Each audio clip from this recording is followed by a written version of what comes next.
শুভ নববর্ষ সবাইকে। ঘুমের তো উঠে যদি কেউ দেখে যে টেবিল ভরা এত সব খাবার, তখন সে কি ভাবে যে সব কাজ মনে ভূতেই আশা করিয়া দিয়ে গেছে, কেননা বাড়ির বউর পক্ষে তো এত কাজ করা সম্ভব না। সেই বেন্যাকালে ঘুম থেকে উঠে সবার আগে মাছগুলো ভিজাইছি, এরপরে চুলায় আমি ডালগুলা সিদ্ধ দিয়েছি। আর মনে মনে ভাবতেছি আগে গ্রামে থাকতে পয়লা বৈশাখ কত সুন্দর করে আমরা কাটাইছি। আর পয়লা বৈশাখের সময় সব বউদের বাড়ির তনে চিরা, মুড়ি, খই, বাতাসা, সন্দেশ, ফুট, তরমুজ, মিষ্টি এগুলা পাঠানোর প্রচলন আছে। আপনাকে কাকু কাকু এলাকায় এই ধরনের প্রচলন আছে?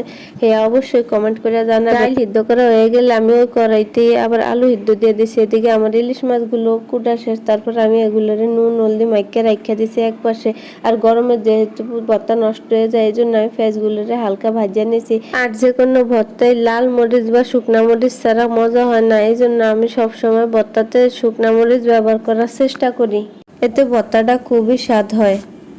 মরিচার পেঁয়াজগুলো তুলে ওই তেলের মধ্যে আমি মাছগুলো দিয়ে দিছি। এখন আমার ভর্তা বানানোর পালা। ধনিয়া পাতা, মরিচ, পেঁয়াজ এবং ডাল সবকিছু নিয়ে আমি একসাথে বয়ে গেছি পাটা পুতার উপরে ভর্তা বানানোর লেগিয়া। আসলে এই পাটা পুতা ভর্তা বানানোর যে কি স্বাদ, সেটা ব্লেন্ডারে বা হাতে মাখা করলে ওই স্বাদটা আর আসে না। হাতে মাখা ভর্তার স্বাদ যারা একবার খাইছে তারাই অনুভব করতে পারে। এখন হইলে আলু ভর্তা বানানোর পালা। আলু ভর্তা বানানোর লেগে আমি পেঁয়াজ, লবণ আর মরিচ একসাথে খুব ভালো করে ডলিয়ে নিয়েছি। তারপরে এগুলারে আমি আলুর সাথে মিশিয়ে নিলাম। কি আর কোনো দুঃখের কথা, আজকে তো হুড়োর তেলও শেষ হয়ে গেছে, তাই হুড়োর তেল ছাড়াই ভর্তা বানানো শেষ করছি। আর এইভাবে ভর্তা বানাইলে ভর্তাটা অনেকক্ষণ ভালো থাকে। আর এইভাবে ভর্তা বানানোর স্বাদ অন্য যে কোনো ভর্তার চেয়ে 1000 গুণ বেশি হয়। আর এই হচ্ছে আমাদের টোনাটুনির আজকের সকালের খাবার। কেমন হচ্ছে অবশ্যই আপনারা কমেন্ট করে জানাবেন। আলহামদুলিল্লাহ, খুবই মজা করিয়া খাইছি। খাইয়ালে দুপুরে রান্ধনের জোগাড় করিয়া লইছি। আজকে রান্নর দেশি রাও মুরকা দিয়ে উশিরাডি। আমগো এলাকায় পয়লা বৈশাখের মাস পয়লা বা হারকেন কয়।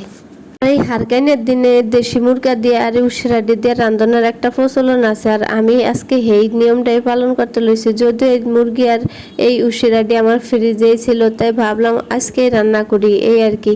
আমার অনেক পছন্দ। যদিও এই খাবারটা আপনাকে কার কার এই খাবারটা পছন্দ হয় সেটা অবশ্যই কমেন্ট করে জানাবেন। আর কোন কোন অঞ্চলে এই খাবারটা বেশি খাওয়া সেটাও অবশ্যই কমেন্ট করে জানাবেন। এখন অনেকের মনে প্রশ্ন থাকতারে যে আমি এই উশিরাডিগুলা এই সিজনে কই পাইছি, কেননা এখন তো আর উশিরাডির সিজন নেই।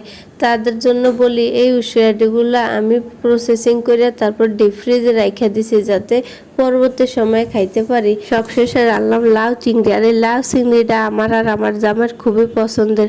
তো এই ছিল আজকে দুপুরের আমাদের হালকা পাতলা রান্না বান্না। যেহেতু আমি আজকে অসুস্থ, তাই এর চেয়ে বেশি কিছু করতে পারলাম না।